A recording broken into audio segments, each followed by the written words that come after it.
Ati haadha gaarii, haadha hunda wal qixa laaltu, haadha gara laafettii turte. Achi ittaansee immoo gumaa calqabne. Gumaa immoo innaa calqabnu lakki abbeenoo isa gara laafettii malee isa kanan dandeessu jedhan haadha biddeenatiin. Ammas obbo Diimaan yaa jijjiirrattu kaarakteera ishee duraan gaarii yoo taate hojjetteerti. Amma immoo kanarratti ilaaluun qaba. Kamii dharee taatu ta'uun hunda ta'uudha malee jedhan. Yoo dadhabde nan jijjiiraa yaa hojjettu jedhan. Isas nan shaakalee humaayyuu nan dhibne innis niitii hamtuu sanas inuman ta'e. Kanarratti aartiin akkana keessatti horatee anis isa wajjiniin deeme na fudhatee deeme akka galaanaa. Bara 1987 calqabe aartiin. Egasii inuman itti jira. Karaa tiyaatiraanis, fiilmiidhaanis, BCGdhaanis, reediyoodhaanis inuma walumaan jirra jechuudha.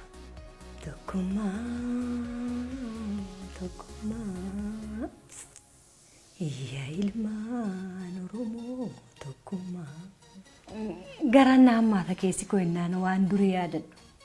Maaliifii jaalalli yeroo sanaa, dheebuun aartii yeroo sanaa, akkaataan nuti itti hojjennu iddootti shaakalluu hin qabnu, iddootti hojjennu hin qabnu, takka bataskaana deemnaa, akka saree ari'amnaa, wal ga'anii dhufani warri Oromoo kun, dhufani warri Onag kun nuun jedhu, maqaan keenyan tolu, waa sana hunda dabarsinee obsaa naannaan goromsaa akkuma jedhamutti.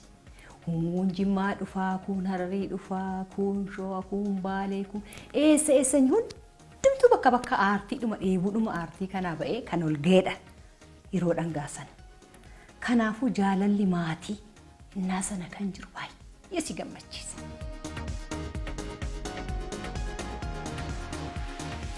Calqaba akkasuma calqabne kaffaltiyyuu hin qabu. Maaliif akkanatti diraamaa akkanaan hojjannee jennee waliin mari'annee calqabne. Ani waggaa 18 moo 19 ta'eera gan hojjadhe. Torbanii wal agarra. Torbaniin hojjannaa. Maaliif hojiin abbaa jaamboo baay'ee jaalatama. Rakkina uummataati kan dubbattu. Hanamma rakkina uumame zayitiin hin jiru taanaan zayitiin torban kana maal ta'eeti kan bade. Akkas godhameeti hin gurgurama soo ta'e. Foorjidiidha soo ta'e. Akkas ta'eeti kan jiru ifa baasta. Wanti si nuffisiisu hin jiru. Egaa kanan jechuu barbaadu dubartoonni akka kootii saalfattanii yookiin qaanoftanii lakkii ani kanan hojjedhu. Wayyoo ani akka abbee sana hamtuu ta'een fuulduratti hojjedha. Ani akka abbee sana akkanatti afaan baaseen hojjedha. Garuu toon ta'eoo jedhee kan jettanii kan hawaa jirtani hin danda'ama. Wanti hin danda'amne hin jiru. Gadi ba'aatii hojjedha. Waan keessa hin jiru. Hawwii keessa hin jiru. Dandeettii keessa hin jiru.